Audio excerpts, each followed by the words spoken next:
j'espère que vous allez bien. Comme chaque jeudi, je suis super heureuse de vous retrouver aujourd'hui avec cette nouvelle vidéo. Aujourd'hui, de nouveau thématique en rapport avec le printemps. Le printemps approche, vous l'aurez compris, j'ai envie de porter des choses légères. Donc ici, j'avais envie de parler avec vous des petites vestes de printemps. Quels sont les modèles qu'on peut porter au printemps et quelques idées pour les associer. La première veste quand on pense au printemps, bien souvent c'est le trench, donc le fameux trench beige. Ça c'est vraiment un basique, c'est un indémodable. C'est vraiment quelque chose que je vous conseille d'avoir dans votre garde-robe parce qu'il a vraiment cette petite connotation à la fois assez chic, assez sophistiquée et en même temps il peut tout à fait se prêter aussi à des tenues qui sont beaucoup plus casuales. Donc vraiment le trench pour moi c'est un bon passe-partout. Si vous voulez vraiment un bon passe-partout, un bon basique, choisissez-le plutôt dans des tons beige.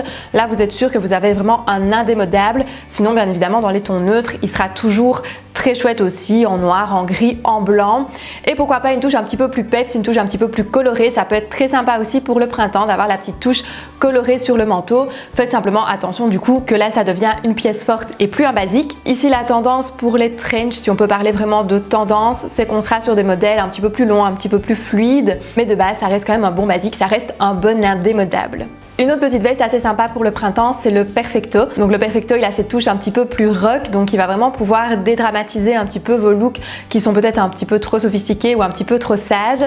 Et le perfecto, c'est vraiment quelque chose qui va pouvoir s'associer facilement avec des robes, avec des jupes. À ce moment-là, choisissez simplement un modèle qui ne sera pas trop long, sera beaucoup plus flatteur pour porter sur une jupe ou sur une robe. Donc par exemple, on est toujours sur cette tendance de la jupe midi plissée, un petit perfecto, un t-shirt à message, une petite paire de baskets et on a vraiment là un super look par exemple avec un petit perfecto ou encore sur une longue robe. Donc ça je vous en ai parlé justement dans les pièces à acheter pour la nouvelle saison.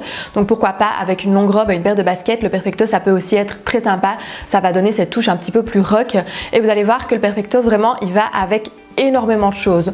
Donc un bon basique ce serait le perfecto en semi-cuir noir par exemple, mais vous pouvez aussi avoir de très chouettes pièces dans des effets un petit peu daim, suédine, beige, rosé, etc. pour l'entre-saison, c'est très sympa aussi. Une autre veste pour le printemps, donc ça on ne le présente plus non plus, c'est le blazer. Donc le blazer clairement c'est un modèle qui revient d'année en année, c'est vraiment un basique, c'est un indémodable.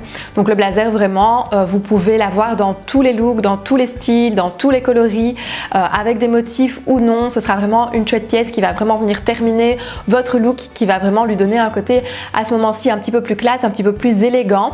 Mais c'est pas pour autant que le blazer ne va pas avec des tenues plus décontractées. Donc ça je vous en ai déjà parlé, je vous en parlerai certainement encore dans d'autres vidéos.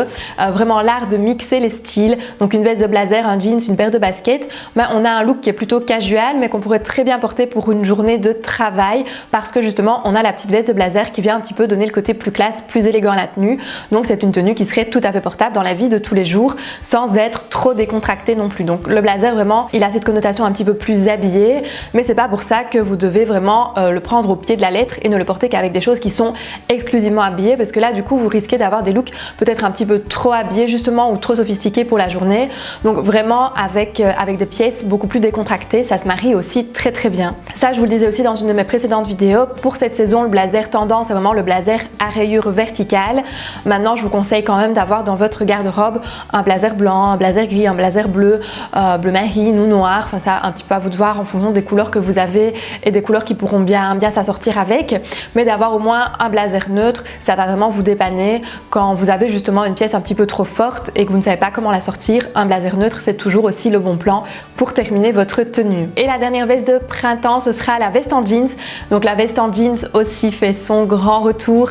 Donc les vestes en jeans on en a toutes eu, ça reste aussi des basiques, ça reste un peu un indémodable qu'on peut forcément twister avec des pièces plus mode ou la veste en jeans peut tout simplement être la pièce mode en elle-même aussi. À ce moment-là ce n'est plus un basique, ça devient la pièce forte de la tenue tout simplement. Ici pour parler de tendance on serait plutôt dans des modèles assez droits, un petit peu oversize, déchirés ou avec des effets ou avec des clous ou des franges ou des petites choses comme ça.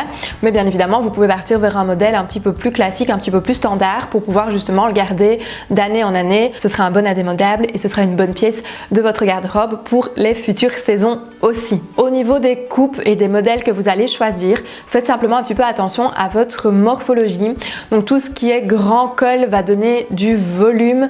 Tout ce qui est petit col va en enlever. Maintenant, si vous avez besoin de plus de volume au niveau de la carrure, là vous pouvez partir vers des grands cols qui apporteront plus de structure. À l'inverse, si vous avez des rondeurs sur le haut du corps, là privilégiez les cols qui ne seront peut-être pas trop gros par exemple. Faites attention aussi à tout ce qui est carrure. Donc si vous avez par exemple déjà une carrure qui est assez définie et que vous n'avez pas envie de l'accentuer plus, faites attention à ce qu'il n'y ait pas spécialement d'épaulettes ou à ce que ce soit des modèles un petit peu plus fluides. Au contraire, si vous avez besoin d'un petit peu plus de structure au niveau des épaules, là n'hésitez pas à choisir justement des modèles avec une épaulette ou des modèles qui apporteront un petit peu plus de structure ou avec des détails au niveau des épaules. Ça peut être intéressant aussi. Faites aussi attention à la longueur de la veste.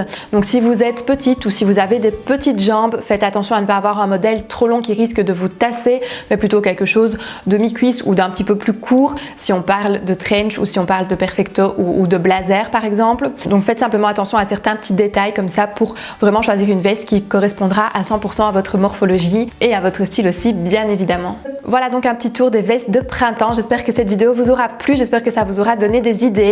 Si vous avez des questions, comme d'habitude, vous savez bien, posez-les juste en dessous en commentaire. Et si vous avez aimé, n'oubliez pas de mettre le petit pouce bleu. Nous, on se retrouve la semaine prochaine pour une nouvelle vidéo. D'ici là, je vous fais plein de bisous. Bye bye!